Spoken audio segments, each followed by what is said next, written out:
Welcome all. Thank you for coming back to Effed Up True Crime.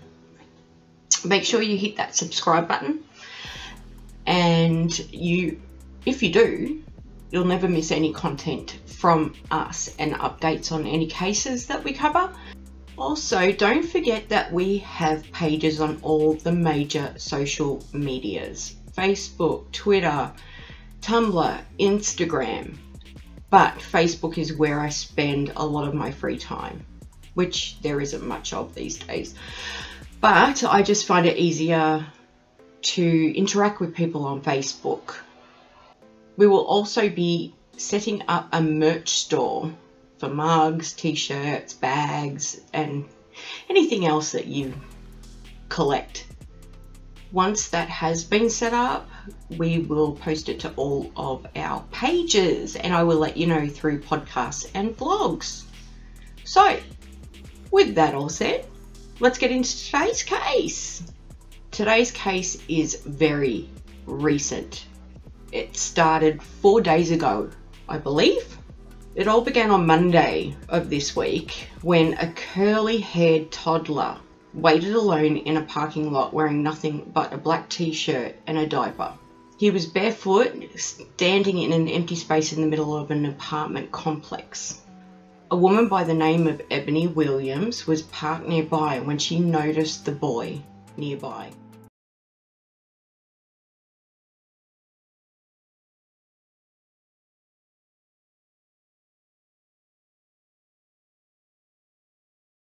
She figured his mum must have been around, and maybe she was getting something out of the car and the toddler had wandered off, which is the first thing you think of.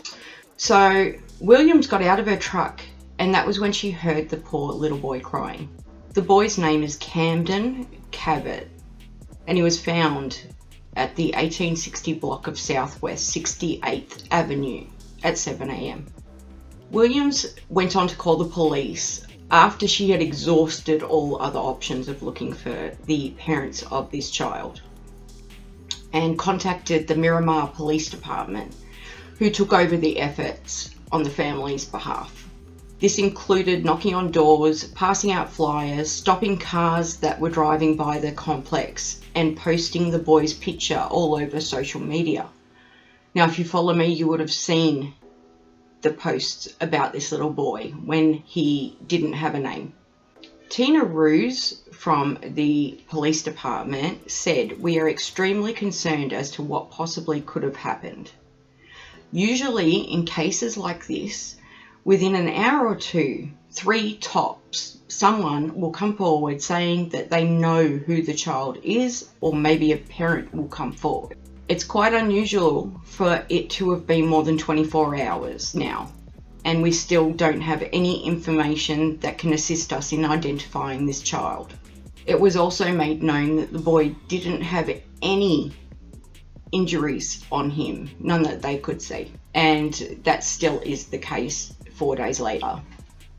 Shortly after the news conference, people claiming to be related to the child came forward, and they contacted the local police department. The child's relatives live in Jasper, Alabama, which was a 12-hour drive from where the boy was found. In the meantime, while all of this is going on and the relatives are still out of town, the boy was placed into foster care. And at this stage, little did we know that the mother was in trouble. I had a gut feeling that something wasn't right after this little boy was named, and from seeing the family's posts and seeing their videos, you can tell that this mother, on any normal circumstance, would never leave this child alone. So there are more questions than anything at the moment. The grandmother of the missing girl said she would never have left her baby, never.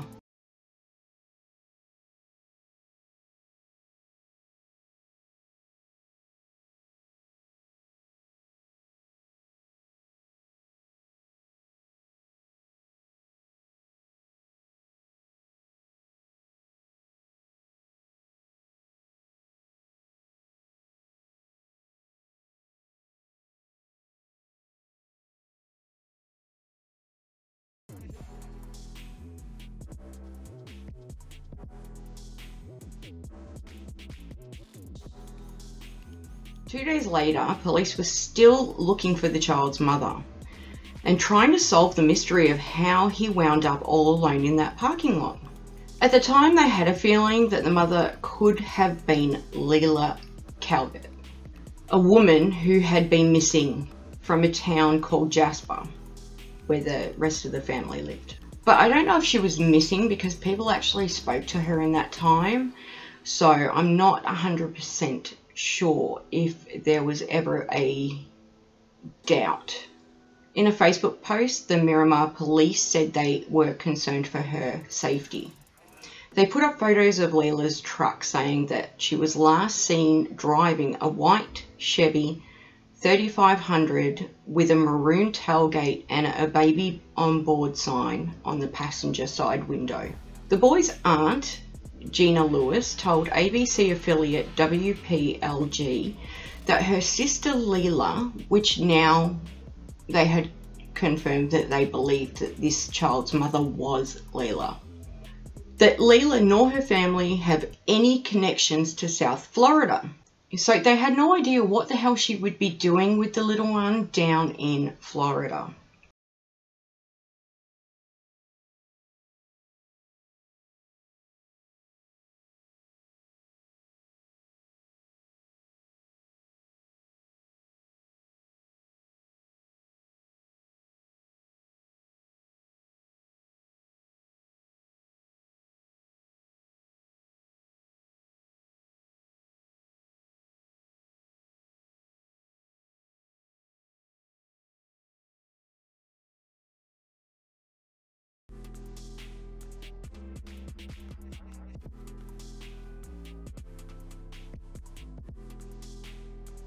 The last person to have contact with Leila was her grandmother.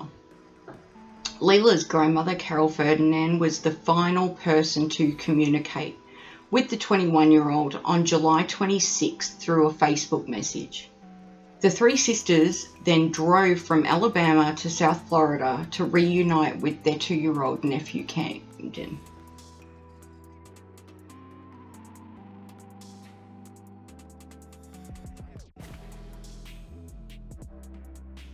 They met with detectives at the Mirama Police Department in hopes of learning why little Kamdyn was left alone and what happened to his 21-year-old mother, Leila. "We just want to know that my sister is okay," Gina Lewis, the sister of Leila, told reporters. "We're not really sure what's going on." Leila lives in Atlanta, while the rest of her family lives in Jasper, which is northwest of Birmingham and some 800 miles from Mirama. Like we said, a 12-hour drive. The family said Leila didn't have any known ties whatsoever in Florida, and they're desperate for answers. And you can't blame them. This is so odd for a woman just to be snatched up and gone. Only 20 minutes ago, I checked to see if there are any new updates, but none so far. Leila's family told reporters that they last spoke to her about 2 weeks ago. So this is the sisters, I believe.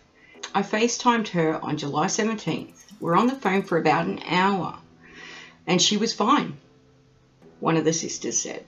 She didn't have any plans to come to Florida, so we're really confused right now, as you would be.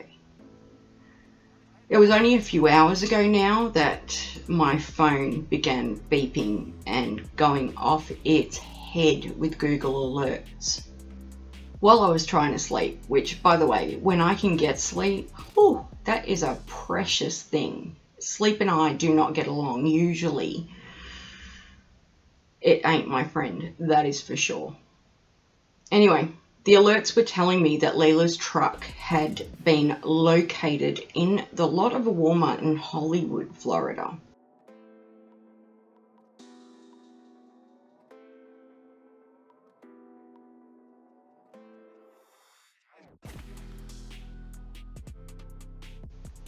It's about, from what I've checked, it's about 11.4 mile drive from where Kamdyn was found, wandering all alone.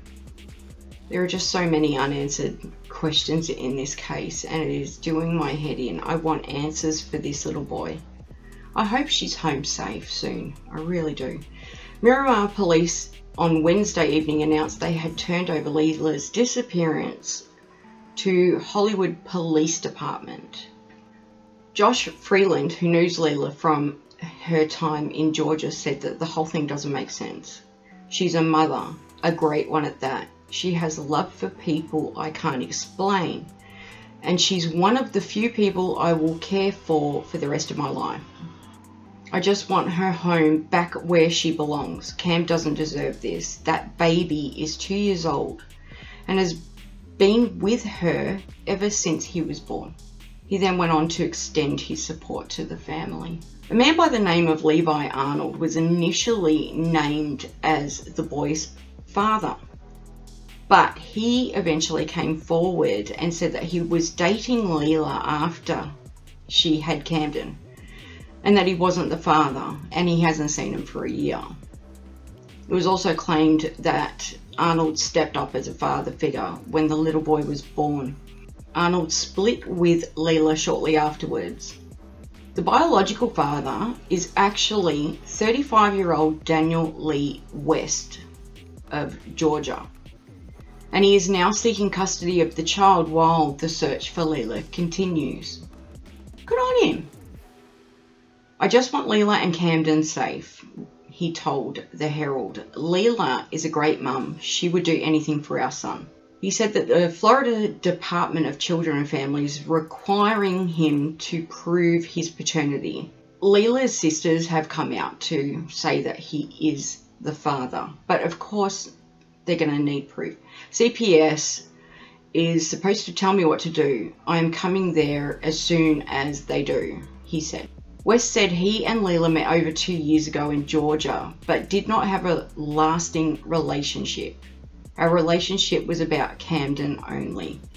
It said that they hooked up, and Kamdyn was the result of that hookup, but have tried to get along ever since the boy was born. So props to them, because that's not an easy thing to do. He said he stayed in touch with Leila and their son after they moved to Alabama and back to Georgia earlier this year, and he financially supported the child, so he paid his child support. There's been no dispute on that. Leila was living in Dawnsville, Georgia with her aunt Robin Jenkins, according to the father of the child, until a disagreement between Leila and the aunt led the young mother to move in with a friend. Back in February 2020, a family member filed a police report alleging Leila had been using crack cocaine at her residential home. She had been arrested in 2019, so last year, if you're watching this in the future, on charges of drug abuse, according to Alabama court records. But the resolution of the case isn't stated anywhere, so it could be ongoing. Mirama police said that the boy is remaining under the care of the Department of Children and Families. He is reported to be doing fine after being found, although it took 2 days for police to identify the stranded child, who was spotted wandering around the apartment parking lot, which is understandable because they don't have any ties to Florida. Fortunately, we have social media now. And fortunately, a lot of people share these cases. So being a 12-hour drive, a lot of people only have their local news on their phones. So they only get updates of local news. So it did take a couple of days for the family to actually see and find these posts. And the second they did, they called the police. The last time Daniel Lee West saw his son Kamdyn, they were playing in his mother's yard near the historical centre of a small town about 60 miles northwest of Atlanta in Georgia.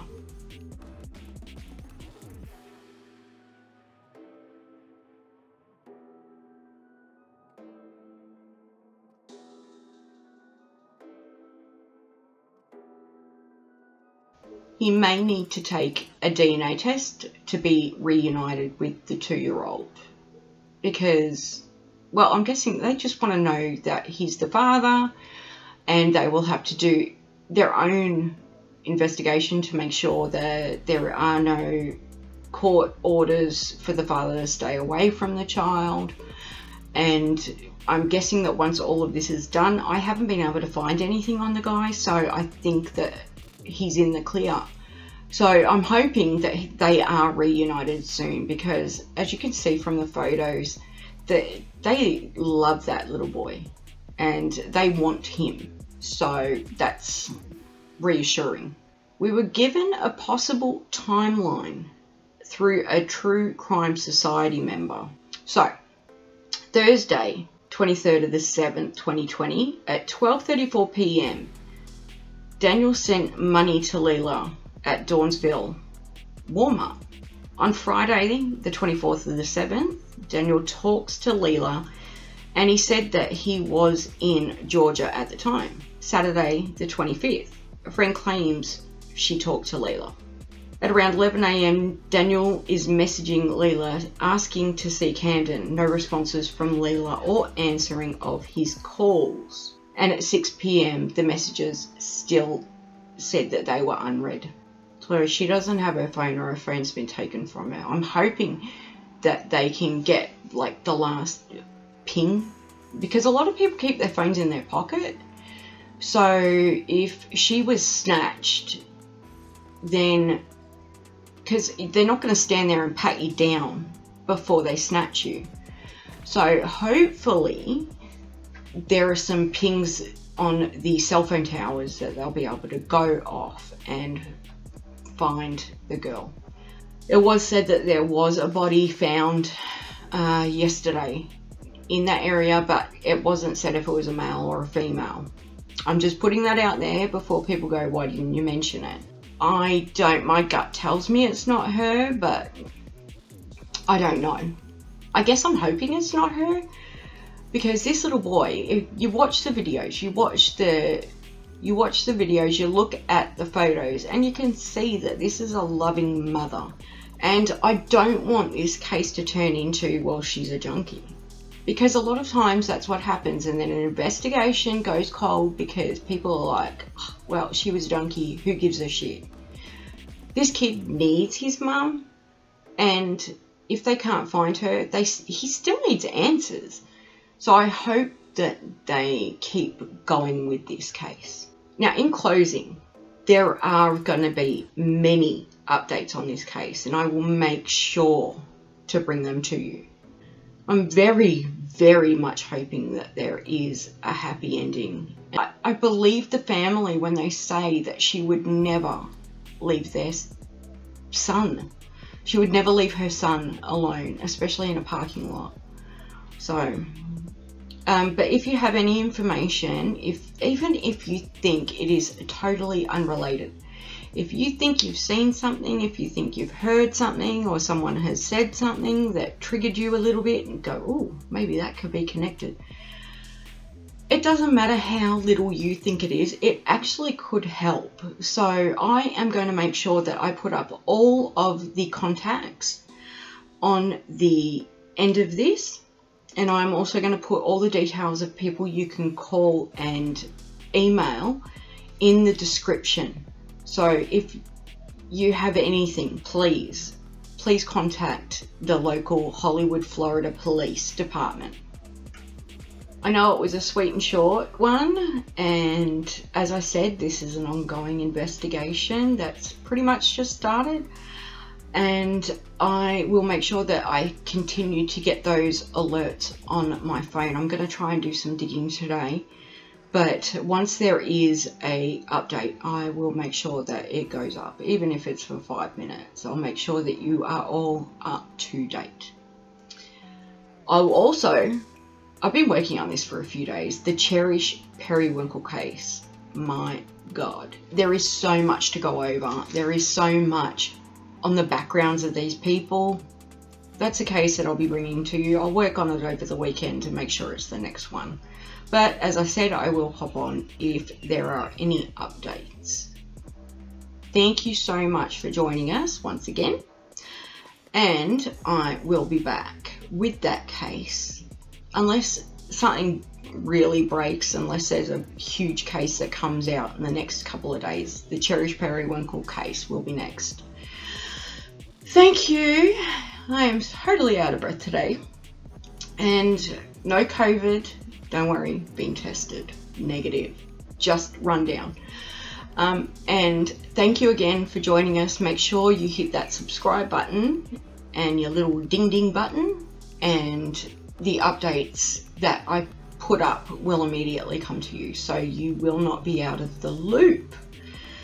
Thank you again, and I hope to talk to you on Facebook.